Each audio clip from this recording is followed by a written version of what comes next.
Chennai DP சத்திரம் குடியிருப்பு பகுதியில் 115 kilo எடையுள்ள கஞ்சா பறிமுதல் செய்யப்பட்டுள்ளது. இது தொடர்பாக அங்கிருக்கும் நமது செய்தியாளர் விக்னேஷிடம் கூடுதல் தகவல்களை கேட்கலாம். விக்னேஷ், சென்னையில் எந்த பகுதியில் கஞ்சா பறிமுதல் செய்யப்பட்டுள்ளது? பறிமுதல் செய்யப்பட்ட கஞ்சாவின் மதிப்பு என்ன? அது பற்றி சொல்லுங்க.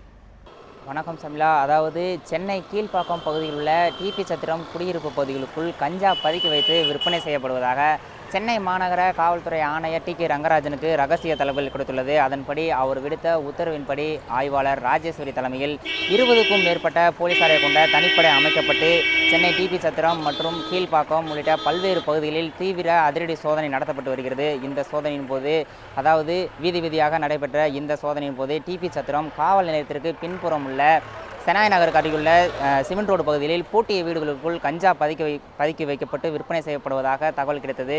இதையடுத்து அங்கு சென்ற தனிப்படை குழு போலீசார் பூட்டிய வீட்டை உடைத்து அங்கு இருந்த 115 கிலோ எடையுள்ள கஞ்சாவை பறிமுதல் செய்தனர். தற்போது பறிமுதல் செய்யப்பட்ட கஞ்சா சென்னை டிபி சத்திரம் காவல் நிலையத்தில் வைக்கப்பட்டுள்ளது. இது தொடர்பாக வழக்கு பதிவு செய்யப்பட்டு தீவிர விசாரணை நடத்தப்பட்டு வருகிறது. சரண்யா.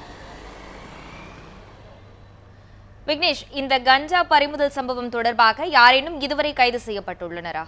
இந்த பதுக்கி வைக்கப்பட்டு கஞ்சா விற்பனை செய்யப்பட்ட வழக்கில் முக்கிய குற்றவாளியாக கார்த்திக் என்பவர் கைது செய்யப்பட்டுள்ளார். டிபி சத்திரத்தை சேர்ந்த கார்த்திக் என்பவர் தான் இந்த வழக்கில் முக்கிய குற்றவாளியாகவும் கருதப்படுகிறார். இந்த வழக்கின்படி கார்த்திக்குடன் சேர்ந்து மேலும் 4-5 பேர் இந்த சோதனை அதாவது கஞ்சா விற்பனை செய்து வந்ததாகவும் இந்த 115 கிலோ கஞ்சா மட்டும் தற்போது மட்டும்தான் பறிமுதல் செய்யப்பட்டுள்ளதாகவும் மேலும் இது தொடர்பாக தீவிர விசாரணை மேற்கொண்டால் அருகில் உள்ள பகுதிகளிலும் கஞ்சா விற்பனை செய்யப்படுவதை தடுத்து நிறுத்தப்பட முடியும் எனவும் காவல்துறையினர் தெரிவித்துள்ளனர். மேலும் இந்த சோதனையானது இதோடு நின்றுவிடாது மற்றும் மேலும் கீழ்ப்பாக்கம் பகுதியை சுற்றியுள்ள ஏராளமான பகுதிகளில் கஞ்சா விற்பனை செய்யப்படுவதாக புகார் வந்துள்ளதை அடுத்து அங்கும் தொடரும் எனவும் தெரிவிக்கப்பட்டுள்ளனர். தற்போது கைது செய்யப்பட்டுள்ள முக்கிய குற்றவாளியான கார்த்திக்கிடம் மேலும் இந்த கஞ்சா வழக்கில் தொடர்புடையவர்கள் குறித்து தீவிர விசாரணை மேற்கொள்ளப்படுகிறது.